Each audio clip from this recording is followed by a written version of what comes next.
Val Guest, towards the back of your autobiography there is an appendix listing all the films in your long and It's the most distinguished frightening thing I've ever read. your long and distinguished career. The listing for 1954 reveals that you made 5 pictures in 1 year, incredibly. I must have been mad. And Yeah. Quatermass Experiment was the 5th picture you made that year. Didn't you feel like you needed a holiday? Well, I think before Quatermass even came up, I had gone, Yolande and I had gone on holiday. We were going booked a holiday in Tangier. And it was, Tony Hines took me to lunch one day. This was the producer of the film. The producer of the film, Anthony Hines, yes. And talked about this TV series that had been riveting Britain all this time, and they'd bought the film rights of it. And would I read them and see if we could adapt this, get this into a screenplay, and if I'd like to do it. And in those days, the planes left from Northolt Airport, and we were at Northolt, Joe and I, about to get on our plane, and Tony Hines arrived with a carrier bag full of 6 Quatermass TV scripts, which is all you need when you're going on a passenger plane. Yeah. There's a great big hammer.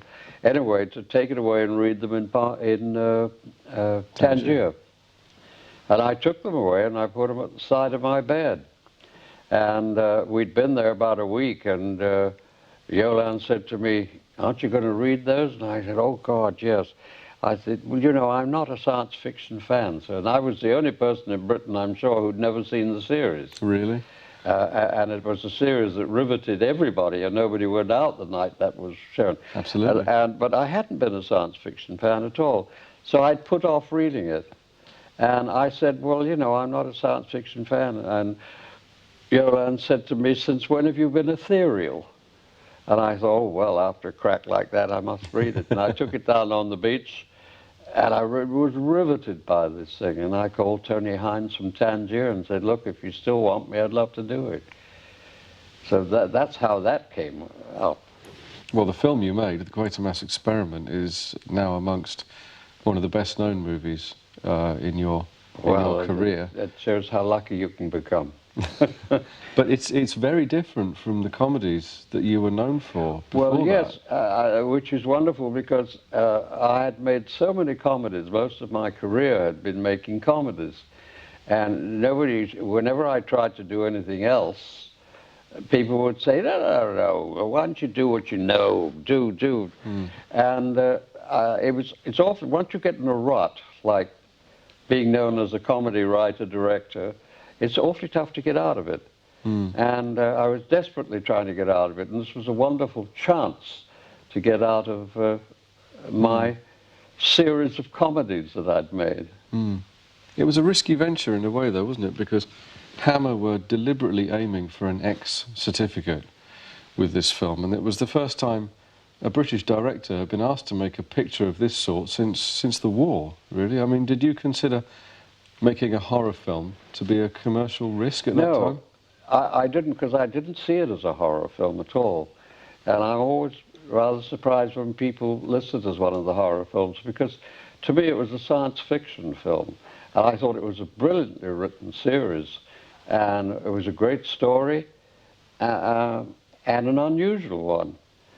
And I saw it in this light, except that I felt that instead of trying to do it as a science fiction film, that I would like to do it as a science fact film, so that people believed it, rather than saying, "Oh, well, isn't that a spooky film," you know? And so I got Tony Hines to let me shoot it almost as though I was shooting a special program for the BBC or something. For Panorama. I'd been told to go out, yes, Panorama or something. I'd been told to go out and cover this story as it happened. So I tried to do it sort of cinema verite and using handheld cameras every now and then, which was, I must say, they were all a little horrified that in the film studio we were using handheld cameras when we had tripods. Yeah. But I thought it gave it a bit more emergency, and that people would somehow enter into it a little more, because they were so used to seeing, in those days, newsreels was part of our lives. You couldn't wait to see the newsreel, the Pathé newsreels, the Gaumont newsreels.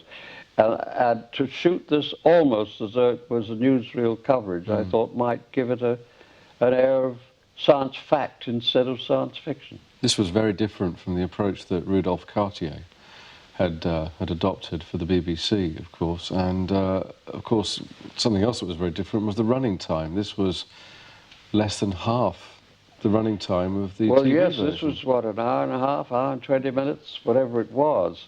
And this is the one difficulty of when you're given 6 television scripts, which run in all about 3 hours, and you have to make an hour and 20-minute movie out of it. You have to do quite a bit of compressing, and you have to really just get the gist of everything without losing your character's character.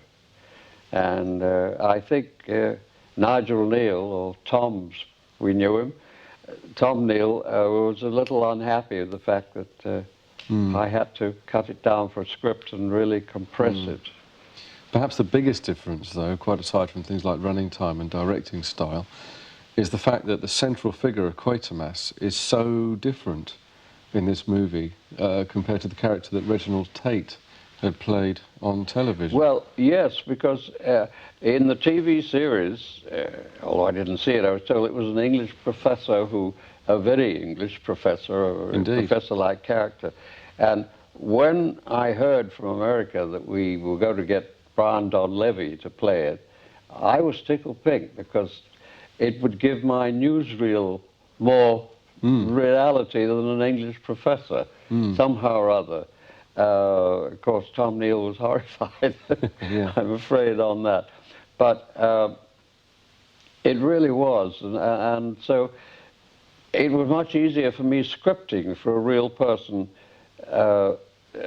to do when I'm doing that kind of a film, which, in the way I wanted to. You very much tailored it towards his tough guy screen persona. A little bit more, yes. Still using what Nigel Neal wrote, but having to, yes, tailor it to and slightly recreate that character. And of course you had no idea that you would be starting Hammer on a series of horror films that would last 20 years. No. It's very funny because I said to our producer, Tony Hines, I said, if I had known then that this film was going to become a cult movie, I'd have asked for more money. And he looked me straight back and said, you wouldn't have got it. Val Guest, thank you very much.